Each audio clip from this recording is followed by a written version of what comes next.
Hey, good morning. Well, you know what?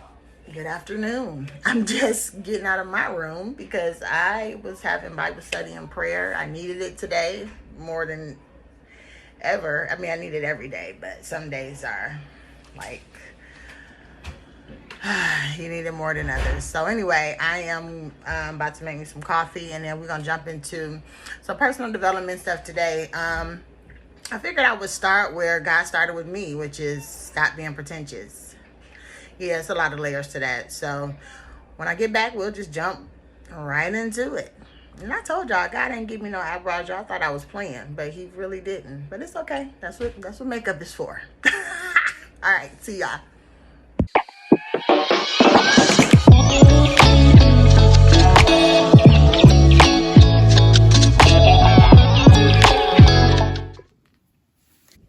Hey, it's Nicole. Welcome back to my channel. Today we're going to talk about one of the easiest, most common words, I think, in the human language, but one of the absolute hardest things to do when it comes to personal growth and development. If you can guess it, hold on to it because we're going to chat about it. So one of the things that really separates people from one, personal development, to being stagnant. And if you're a person of faith, a follower of Christ, which I am, one thing that we do, that we as Christians put on ourselves and others, and it's kind of an unspoken expectation, but if you know, you know. And it's not even one, it's two.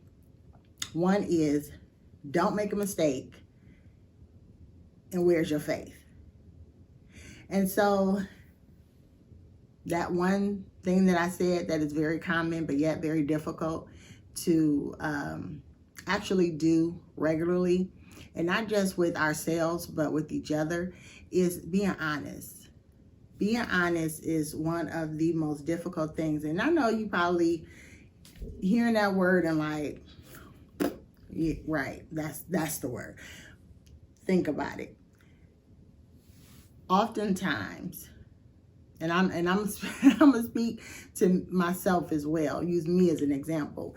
Oftentimes, I'm so sick of myself that I try to hide, not from myself, but from other people. Because one, God already knows, so we're really not hiding anything from Him. We're really trying to keep secrets from each other, because when we get around other people, we may be here emotionally, mentally, in faith or whatever, but we represent ourselves like we're here. And it's to no benefit of our own. It's done to our personal growth, because you can't grow if you're hiding who you really are. And we hide who we really are because of the unspoken expectations of where's your faith and don't make a mistake. Listen, if you read your Bible, that is absolutely not Christianity. That is absolutely not, how Christ interacted with humanity and with people, or the example that He left. And so when we're growing, we have to come to terms with the true state of our heart, who we really are, and be okay with that, because that's where God starts. And so a big part of growing up and maturing is being honest with yourself. I'll never forget, I had a friend take me out to eat, and we were talking, and at this time I was divorced, single mother, and she said, we were talking about relationships, and she said something to the effect of, maybe you'll get remarried and all this, and I'm like, no, and she said, you so bitter. And I said, it was like, no, you didn't. But it was true. You know what I mean? And again, not facing that reality. And another example, I used to be like super angry, super sad. But because I was in church, even in a leadership role at that time, I had to pretend. And not that I had to, I just didn't have the guts to be who I really was and just let the chips fall where they may. And so I tried to live up to that expectation of, I got this deep faith, I'm super mature, and the real ones saw through it. And only a few of those actually, talk to me about those type of things. So, personal development is such a beneficial attribute to who we become, more like Christ, who we become in society, who we become in our community, how we function in our families, and if we're always hiding who we really are, and I don't think it's even so much people pleasing as it is a fear of rejection. And as a friend, I was talking, chopping it up with some of my friends recently, and she mentioned, it's not, I don't even think it's that. I think people are just in denial. That could be true too. But how do you get from dishonest to honest? First of all, one, take it to God first. Like, if you're not comfortable expressing yourself, exposing those secret places in your heart where you're just not ready to talk to someone else about it, you're not hiding anything from God, so you might as well share it with him anyway. He's not going to beat you up about it. He can handle it, is what I'm saying. And so we have to move to that point where we can open our mouth, because words jolt. Okay, J-O-L-T, they jolt. And so when you hear yourself say these things, it just, it kind of pulls you like, wow, and it's sobering, and it's humbling. And we need that, like on 10. We need that, because if we don't continually, progressively, and intentionally pursue becoming more like Christ, we're going to live this passive, lackluster faith, right? And it'll just be performance, and it'll just be trying to impress this person, or getting an accolade over here, or getting status over there. And God is like, none of that matters to me. None of it. I'm all about your heart and how you're becoming something. It's a becoming, it's not a doing. Your becoming should actually enhance your doing, and it won't just be another thing, another, I'm doing the next big thing.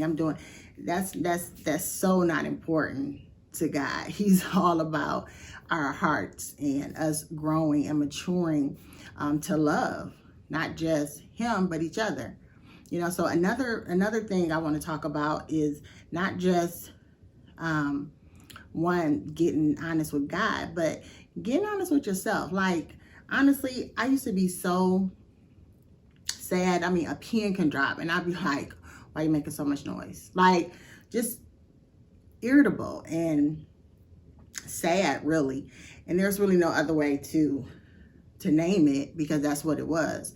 And I used to try to hide that. And I also tried to hide a lot of things. Like, I know growing up, I live in Michigan. So growing up, like, if you were soft, you was going to get picked on. Like, you were going to get dogged out, right? And so you put up this defense mechanism of, I'm unbothered. That don't bother me. They don't bother me. And it's all a facade. It's all an illusion. Because of course things bother you. You're not a robot. You know what I mean? And if it is, you're emotionally cut off and detached. And so when you keep practicing those things as you're growing up, you're conditioning yourself, you're developing yourself to be a certain way. And so as an adult, you can't have a healthy relationship because you're closed off emotionally. You can't be honest with yourself or anyone else because you're closed off emotionally. You're pretending to be unbothered, and really things are eating you up inside, and you don't know how to communicate what's really going on with you. And so you lash out in different ways. You say things and, got attitudes, that kind of thing. Listen, release all that stuff and just get honest. And it's a very hard thing to do when you don't want to be who you really are, when you don't really want the state of your heart that's there. Like, there's some ugly parts in us, of course, because it's still the flesh and we're still in that process of sanctification. So that stuff has to get purged and cut out of us. The word is a two-edged sword. God worries about the inner heart, from Psalm 51. Like, we have to understand, Psalm 51:6 to be exact. We have to understand that he's working on the inner parts. So what the rest of the world see, what the rest of the world understands, that ain't got nothing to do with you. Like, you got to work on what's in you and be okay with that. And another thing, let me see. So we did be honest with yourself. Stop pretending you're unbothered, just confessing to yourself. I mean, you can even write stuff down. You can write things down in a journal. Just get it out. Get it out. And then find scriptures that is a kingdom perspective. So don't think about how I'm feeling. Yep, you just want to confess that to get it out, to get it open, so you can have a sober perspective, a sober view of who you are. What the Bible says, don't speak highly of yourself. Don't think higher of yourself than you are. So keep a sober judgment about yourself. And so that's for you. You know what I'm saying? So the thing that we have to do next, after we confess, after, we get honest with ourselves, we really have to search the scriptures and say, okay, God, well, what's your perspective? Because at the end of the day, you're not going to stand in front of society. You're not going to stand in front of your friends and, whoever else got their thoughts and ideas and opinions about your life. You're not going to stand in front of you. You're going to stand in front of God. And so wouldn't it be wise to kind of know what his thoughts are and how he sees it and his perception about life? And so I had to find scriptures about anger. I had to find scriptures about bitterness. And it's like, okay, well, I ain't there yet, so you got to help us this out. And he did. But as long as I was pretending and faking and acting like, oh, this don't bother me and I'm not affected by that, we are.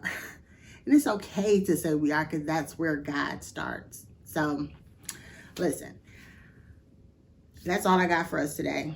If you want to leave a comment, bring some suggestions about how you get to the root of your dishonesty, the true heart of your state. And that's the very first step. That will stop you cold in your tracks of personal growth and development. If you're not honest, you have to start there. Because if you don't start there, there's no room to grow. There's nowhere else to go because you're pretending. So you're living in la-la land and it's not even real.